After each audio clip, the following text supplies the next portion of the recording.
مسکرا رہے. کہنے لگے خدیجہ میرے لیے کھانا تیار کر رہی ہو, میرے لیے ناشتہ تیار کر رہے ہو.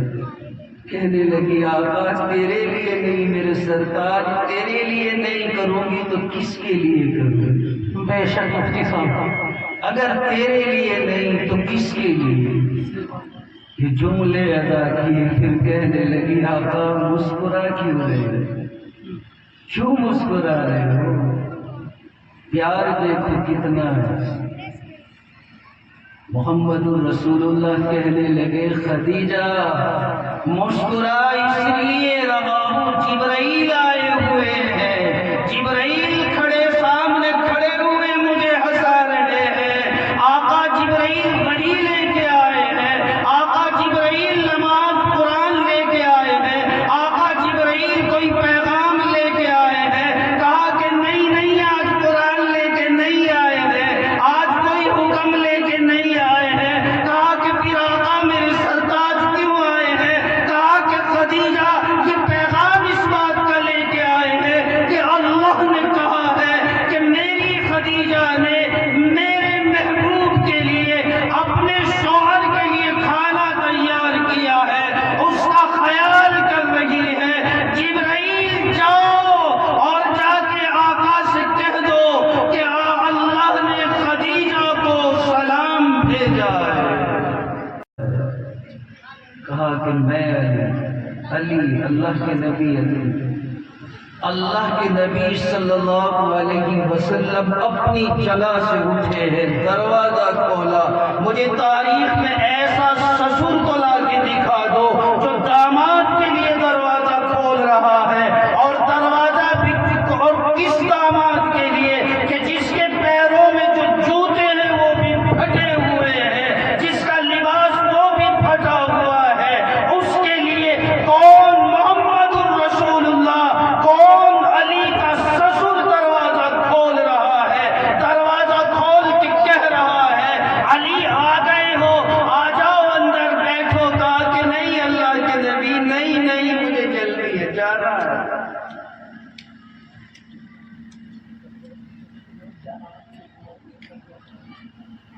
اللہ کے نبی مجھے جانا ہے, جانا ہے. کیوں؟ کہا کہ اللہ کے نبی بتاؤ کیا بات؟ کہا کہ اللہ کے نبی میری امانت ہے آپ کے پاس, ہماری امانت. اللہ کے نبی سمجھ گئے, آواز دی فاطمہ, دوڑی ہوئی آئی, جی ابا جی بیٹی علی آئے ہیں, جاؤ ان کے ساتھ. آٹا گوندھ رہی تھی, آٹے میں ہاتھ سنے ہوئے تھے. کہا کہ ابا کھانا بنا دو. کہا نہیں بیٹی تو کھانے کی بات کرتی ہے, میں امت کو یہ پیغام دینا چاہتا ہوں, نہیں تو امت دلیل بنا لے گی کہ محمد رسول اللہ نے جب میرا داماد دروازے پہ اپنی امانت لینے کے لیے آیا تو اب محمد رسول اللہ نے کھانا بنوایا تھا. بیٹی میں تو یہ چاہتا ہوں کہ تو اپنے ہاتھ بھی علی کے گھر جا کے دھوئے, علی کے گھر جا کے دھوئے. میں یہ چاہتا ہوں کہ تو ہاتھ بھی یہاں نہ دھوئے. میری بہنوں, اللہ تبارک و تعالیٰ نے بھائی آپ کی نہیں انشاءاللہ العزیز کل آپ کے شوہروں کے سامنے آپ کے مقام کی بات کروں گا. آج آپ پر جو حق ہے ان کی باتیں کروں گا. محمد رسول اللہ صلی اللہ علیہ وسلم ایسا نبی مجھے اور آپ کو ملا ہے. کس حال میں بھیجی ہے, پیوند لگے ہوئے ہیں حضرت فاطمہ کے لباس پر. اللہ کے نبی نے دعا دینے کے لیے سر پہ جو ہاتھ رکھا تو دیکھا کہ چادر میں بھی سوراخ ہوا ہے.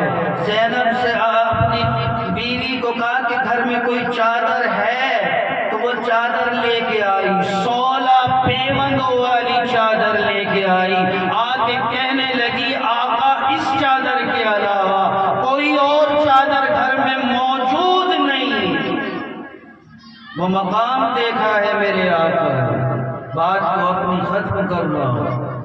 محمد رسول اللہ, میری مائیں اور بہنوں, یہ جو تم یہ چاہتی ہو کہ اگر موٹر سائیکل پر بیٹا بہو کو دوائی لینے کے لیے یا بازار میں کسی کام سے چلا جائے تمہاری زبانوں پر آ جاتا ہے میرے بیٹا کو تعویذ کرا دیے گئے، میرا بیٹا جب سے یہ گھر میں آئی ہے پلا پتہ نہیں کیا پلا دیا ہے، اب تو اسی کی سنتا ہے، میری سنتا ہی نہیں ہے۔ وارے میری اماں، تم شوہر تو ایک بیٹا تو ایسا چاہتی ہے جو صرف تیری سنے، داماد ایسا چاہتی ہے جو تیری بیٹی کی سنے، یہ دوہرا رویہ کیوں؟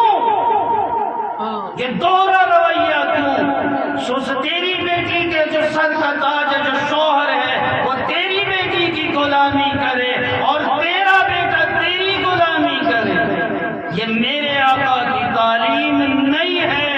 اگر مقام تیرا رکھا ہے میری ماں تو مقام اس کے لیے اس کی بیوی کا بھی رکھا ہے۔ میں نے یہ آیت اسی لیے پڑھی تھی، یہ آیت یہی بتا رہی ہے کہ اب تک تو اکیلا تھا، اب تک میری بندی تو اکیلی تھی۔ یا ایھا الذین آمنوا اتقوا اللہ حق تقاتہ، اب ڈر کے زندگی گزارنا، اب سے تو اکیلا نہیں ہے، اب سے تو اکیلی نہیں ہے۔ پل صراط تب پار کرنے دوں گا جب تم ایک دوسرے کے حق کو ادا کرو، بے شک بے شک۔ اگر نہیں کرو گی تو پل صراط کا حق پار نہیں کرنے دوں گا، حق نہیں دوں گا۔ تو اللہ مجھے بھی اور آپ کو بھی ایک دوسرے کا حق ادا کرنے کی توفیق نصیب فرمائے۔